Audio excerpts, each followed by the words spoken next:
பத்திரிகையாளர் ராஜா எழுதியிருக்கும் மெஸ்ஸியை உலகம் கொண்டாடுவது ஏன் எனும் கட்டுரை சிந்தை இணையதளத்தில் இன்று வெளியாகியிருக்கிறது.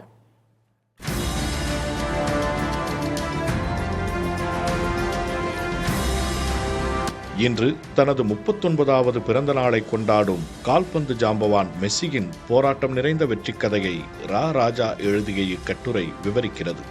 11 வயதில் GHD எனும் வளர்ச்சி ஹார்மோன் குறைபாட்டால் பாதிக்கப்பட்டு வறுமையால் தனக்குத்தானே ஊசி செலுத்திக் கொண்ட கொடூரமான நிலையை தனது அசாத்திய திறமையால் உடைத்தெறிந்தார் மெஸ்ஸி என்கிறது இக்கட்டுரை. அர்ஜென்டினா அணியின் 20 ஆண்டு கால நம்பிக்கையாக திகழும் மெஸ்ஸி 2022இல் உலகக்கோப்பையை வென்றார்.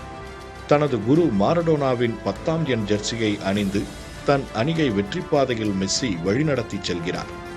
தற்போது தனது 6வது உலகக்கோப்பை தொடரிலும் புதிய உலக சாதனைகளுடன் மிரள வைக்கும் மெஸ்ஸியின் வாழ்வு விடாமுயற்சியும் அதீத நம்பிக்கையும் தான் வெற்றியின் மூலப்பொருட்கள் என்பதை நிரூபிப்பதாக கூறி இக்கட்டுரை நிறைவடைகிறது.